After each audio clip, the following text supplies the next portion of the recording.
10 বছর ধরে বলে বলে যে ছাতুর পরোটা খাবো, ছাতুর পরোটা খাবো, এত দিন পর ছাতুর পরোটা করছো। হ্যাঁ, এগুলো করতে সময় লাগে, বুঝেছিস? খাবো খাবো করলে হয় না। তা কি দিচ্ছ ছাতুর পরোটাতে? দিচ্ছটা কি?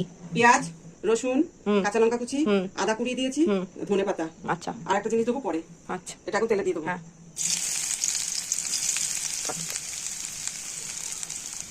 কাঁচা লঙ্কা। আচ্ছা।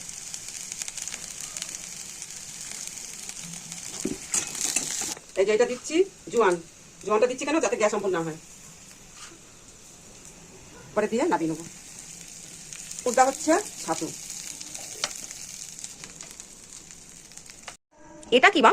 এটা ঘরে করা আচার। ওই আম, কাঁচা আম কুড়িয়ে হুম। শুকিয়ে এটাকে তেলে দিয়েছি। তাই এই ঘরে করা আচার একটু আমি এতে দিচ্ছি, পুড়ে দিলে পরে স্বাদ হবে। এই যে তেল সমেত একটু তেলও দেবো।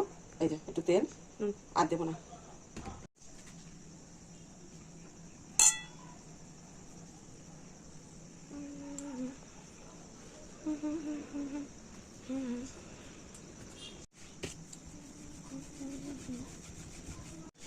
এই যে এটা হয়ে গেছে, এটা দিয়ে দিচ্ছি চাটুতে।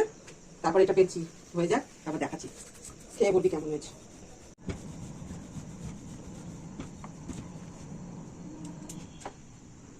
তুমি তোমার মতো করো। এবার তেল দিয়ে দেবো। এসব বলার কোনো দরকার নেই।